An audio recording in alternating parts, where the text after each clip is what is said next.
ঢাকার পথে পথে এখন শুধুই নীরবতা, নেই চিরচেনা যানজট। ঈদ যাত্রায় যাত্রীর চাপ কমেছে কমলাপুর গাবতলীতে।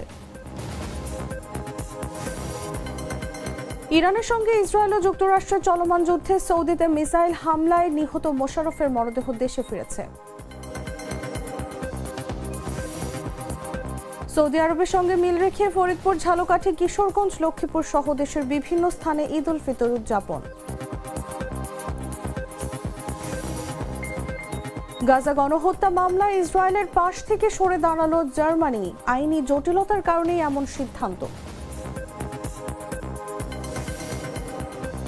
এবং আয়ারল্যান্ড টি-20 অধিনায়কের পদ থেকে সরে দাঁড়ালেন স্টার্লিং, তবে চালিয়ে যাবেন ওয়ানডে দলের অধিনায়কত্ব।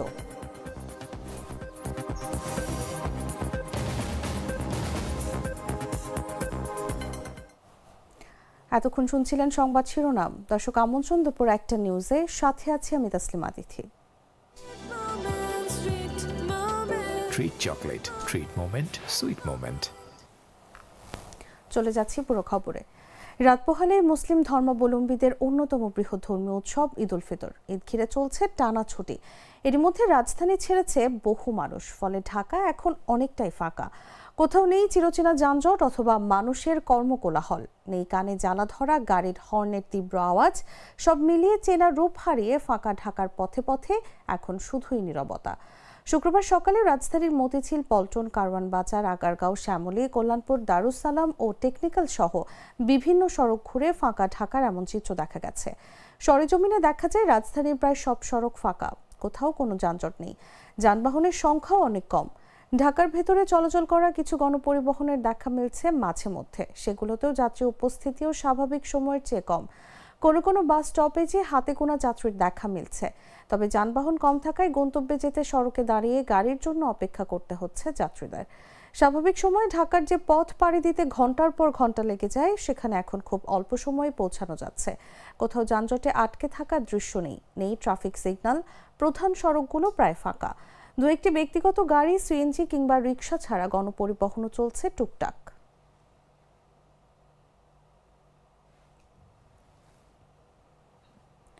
ঈদ উপলক্ষে গত সোমবার রাত থেকে কমলাপুর রেলওয়ে স্টেশনে ব্যাপক যাত্রীর চাপ লক্ষ্য করা গিয়েছিল। প্রতিটি প্ল্যাটফর্মে ছিল উপচে পড়া ভিড়।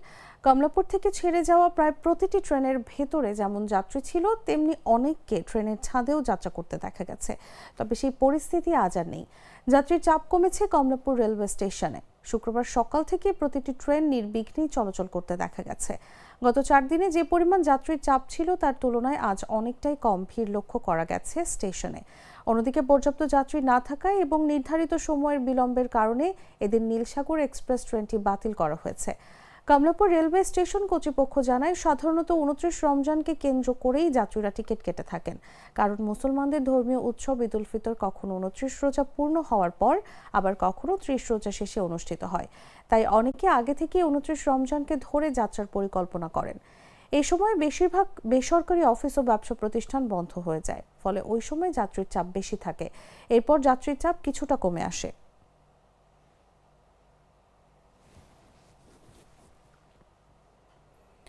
রাতারাতি পাল্টে গেছে রাজধানীর গাবতলী বাস টার্মিনালের চিত্র। বৃহস্পতিবার পর্যন্ত যেখানে ঈদে ঘরমুখ মানুষের চাপ ছিল, সেখানে আজ অনেকটাই ফাঁকা। নেই যাত্রীদের কোলাহল কিংবা টিকিটের জন্য কাউন্টারের সামনে দীর্ঘ লাইন। টার্মিনালে দূরপাল্লার বাসগুলো বেকার দাঁড়িয়ে আছে, কিন্তু যাত্রীর দেখা নেই বললেই চলে। শুক্রবার সকালে সরেজমিনে গাবতলী বাস টার্মিনাল ঘুরে এমন চিত্রই দেখা যায়। বিগত বছরগুলোতে ঈদের আগের দিন বিভিন্ন রুটের দূরপাল্লার বাসে যাত্রীদের বাড়তি চাপ দেখা গেলেও এবার চিত্র কিছুটা ভিন্ন। রাত পোহালে ঈদ, এর মধ্যে ঢাকা ছেড়েছে অসংখ্য মানুষ। রাজধানীও এখন অনেকটাই ফাঁকা। সকালে গাবতলী বাস টার্মিনালে গিয়ে দেখা যায় পুরো টার্মিনাল প্রায় ফাঁকা। কাউন্টারগুলোতে যাত্রীর অপেক্ষায় সময় কাটাচ্ছেন কাউন্টার মাস্টাররা। কাউন্টারের সামনেই হাঁকডাক ছেড়ে যাত্রী খুঁজছেন পরিবহন শ্রমিকেরা। মাঝে মধ্যে হাতে গোনা কিছু যাত্রী আসছেন কাউন্টারে। কোনো কোনো কাউন্টারে আবার গাড়ি ছাড়ার অপেক্ষা করছেন যাত্রীরা।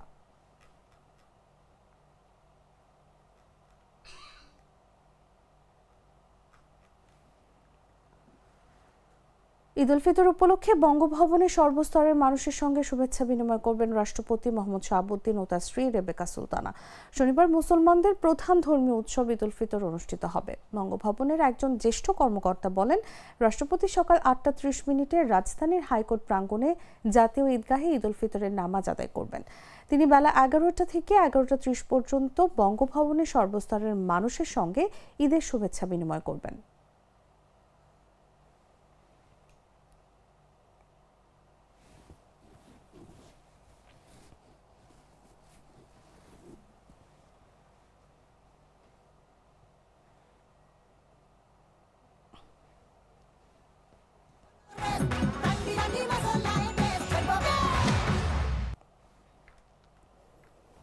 ইরানের সঙ্গে ইসরায়েল ও যুক্তরাষ্ট্রের চলমান যুদ্ধে নিহত প্রবাসী বাংলাদেশি মোশাররফ হোসেনের মরদেহ দেশে এসেছে।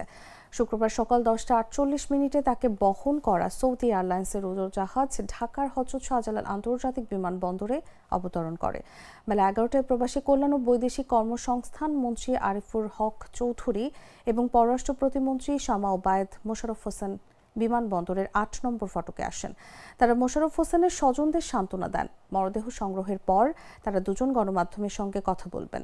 গেল 8 মার্চ মোশাররফ হোসেন সৌদি আরবে মিসাইলের আঘাতে নিহত হন। তার গ্রামের বাড়ি টাঙ্গাইলের সখীপুরে। 8 বছর আগে তিনি চাকরির সুবাদে সৌদিতে গিয়েছিলেন। দেশে তার বৃদ্ধ বাবা মা, স্ত্রী ও 2 সন্তান রয়েছে। বেলা 11টায় সরেজমিনে দেখা যায় সৌদি আরবে মিসাইলের আঘাতে নিহত মোশাররফ হোসেনের মরদেহ সংগ্রহ করতে শাহজালাল বিমানবন্দরের 8 নম্বর ফটকের সামনে উপস্থিত হয়েছেন তার স্বজনরা। এ সময় তারা মোশাররফ হোসেনের স্মৃতিচারণ করে কান্না করেন। তখন পর্যন্ত মোশাররফ হোসেনের মরদেহ বিমানবন্দর থেকে বের করা হয়নি।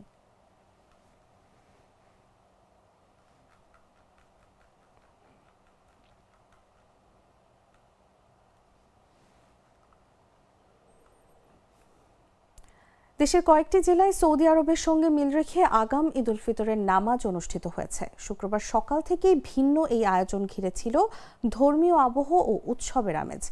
ঝালকাঠির রাজাপুর উপজেলার ডহরশঙ্কর এলাকায় দারুস সুন্না ঈদগাহ মাঠে সকাল 8:15 ঈদের জামাত অনুষ্ঠিত হয়। এতে 40 থেকে 45টি পরিবারের 1.5 শতাধিক মুসল্লি অংশ নেন। নারীদের জন্য আলাদা তাঁবুর ব্যবস্থাও রাখা হয়। আয়োজকরা জানান, 2020 সাল থেকে তারা সৌদির সঙ্গে মিল রেখে ধর্মীয় কার্যক্রম পালন করে আসছেন। একইভাবে লক্ষ্মীপুরের রামগঞ্জ ও রায়পুর উপজেলার অন্তত 11টি গ্রামে সহস্রাধিক মানুষ সকাল 7:30টায় ঈদের নামাজ আদায় করেন। খানকায়ে মাদানিয়া কাশিমিয়া মাদ্রাসা মাঠে অনুষ্ঠিত প্রধান জামায়াতে ইমামতি করেন মাওলানা মোহাম্মদ রুহুল আমিন। আশপাশের এলাকাতেও পৃথকভাবে জামাত অনুষ্ঠিত হয়। কিশোরগঞ্জের পাকুন্দিয়া উপজেলার কলাদিয়া এলাকাতেও সৌদির সঙ্গে মিল রেখে ঈদের নামাজ অনুষ্ঠিত হয়েছে। স্থানীয়দের দাবি, তারা দীর্ঘদিন ধরে সুন্নাহ অনুযায়ী ধর্মীয় অনুশীলন অনুসরণ করে আসছেন।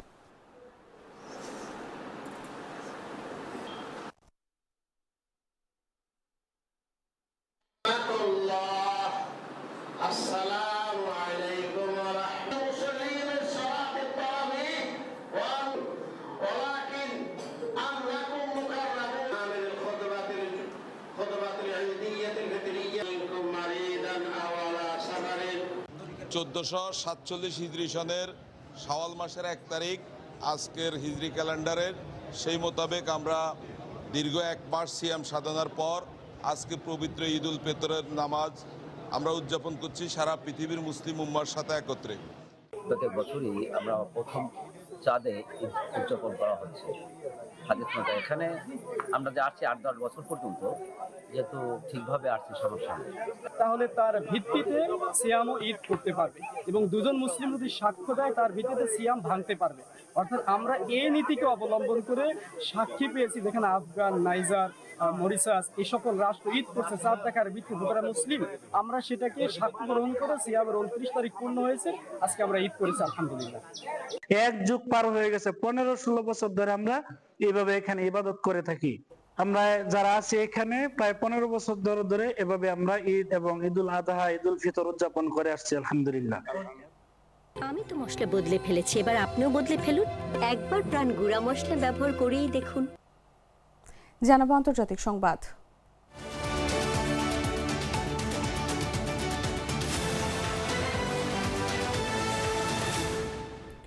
ফিলিস্তিনের গাজায় জাতিগত গণহত্যার অভিযোগে আন্তর্জাতিক বিচার আদালত আইসিজে চলমান মামলা ইসরায়েলের পক্ষে অবস্থান নেওয়া থেকে সরে দাঁড়িয়েছে জার্মানি। 2023 সালে দক্ষিণ আফ্রিকা যখন এই মামলা দায়ের করেছিল তখন জার্মানি ইসরায়েলকে সমর্থনের প্রতিশ্রুতি দিলেও এখন সেই অবস্থান থেকে সরে এলো তারা। জার্মানির এই পদক্ষেপ দেশটির প্রকাশ্য অবস্থানে একটি উল্লেখযোগ্য পরিবর্তন হিসেবে দেখা হচ্ছে। জার্মান পররাষ্ট্র মন্ত্রণালয়ের এক মুখপাত্র জানিয়েছে, নেদারল্যান্ডসের হেগে অবস্থিত আইসিজেতে চলমান এই মামলায় জার্মানি ইসরায়েলের পক্ষে হস্তক্ষেপ করবে না।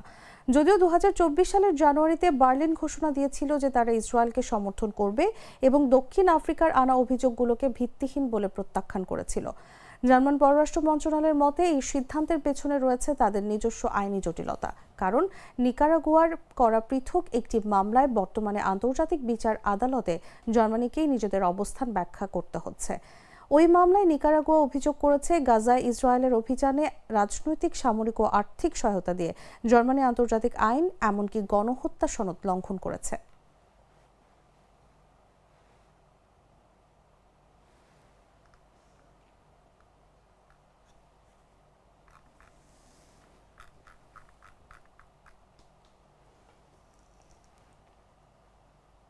সংবাদ শেষ করব খেলার খবর জানিয়ে।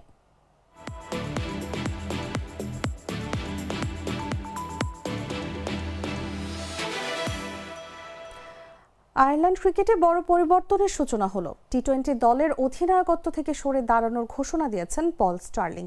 তবে তিনি একদিনের আন্তর্জাতিক দলের নেতৃত্ব দেয়া চালিয়ে যাবেন। 2026 সালের আইসিসি পুরুষ টি-20 বিশ্বকাপে হতাশাজনক পারফরমেন্সের পরে এই সিদ্ধান্ত নেন স্টার্লিং। পুরো টুর্নামেন্টে আয়ারল্যান্ডের পারফরমেন্স ছিল হতাশাজনক। গ্রুপ পর্ব থেকেই বিদায় নিতে হয় দলকে। স্টার্লিং নিজেও ইনজুরির শিকার হন। দ্বিতীয় ম্যাচে ফিল্ডিং করতে গিয়ে হাঁটুতে চোট পান এবং পরে আর খেলতে পারেননি। এর আগে 2024 সালের আসরেও আয়ারল্যান্ড কোনো ম্যাচ জিততে পারেনি। ফলে টানা 2 বিশ্বকাপ ব্যর্থতায় অধিনায়কত্ব ছাড়ার বড় কারণ হিসেবে দেখা হচ্ছে। 2023 সালে অ্যান্ডি বালবির্নির কাছ থেকে পূর্ণকালীন অধিনায়কত্ব নেয়ার পর স্টার্লিং মোট 48টি টি-20 ম্যাচে দলকে নেতৃত্ব দেন। তবে এখনও নতুন অধিনায়কের নাম ঘোষণা করেনি ক্রিকেট আয়ারল্যান্ড।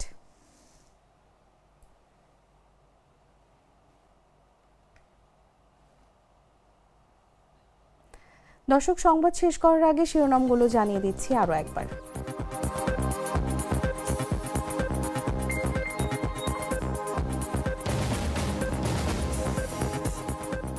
ঢাকার পথে পথে এখন শুধুই নীরবতা, নেই চিরচেনা যানজট। ঈদ যাত্রায় যাত্রীর চাপ কমেছে কমলাপুর গাবতলীতে। ইরানের সঙ্গে ইসরায়েল ও যুক্তরাষ্ট্রের চলমান যুদ্ধে সৌদিতে মিসাইল হামলায় নিহত মোশাররফের মরদেহ দেশে ফিরেছে। সৌদি আরবের সঙ্গে মিল রেখে ফরিদপুর, ঝালকাঠি, কিশোরগঞ্জ, লক্ষ্মীপুর সহ দেশের বিভিন্ন স্থানে ঈদ উল ফিতর উদযাপন। গাজা গণহত্যা মামলায় ইসরায়েলের পাশ থেকে সরে দাঁড়ালো জার্মানি। আইনি জটিলতার কারণেই এমন সিদ্ধান্ত। এবং আয়ারল্যান্ড টি-20 অধিনায়কের পদ থেকে সরে দাঁড়ালেন স্টার্লিং, তবে চালিয়ে যাবেন ওয়ানডে দলের অধিনায়কত্ব।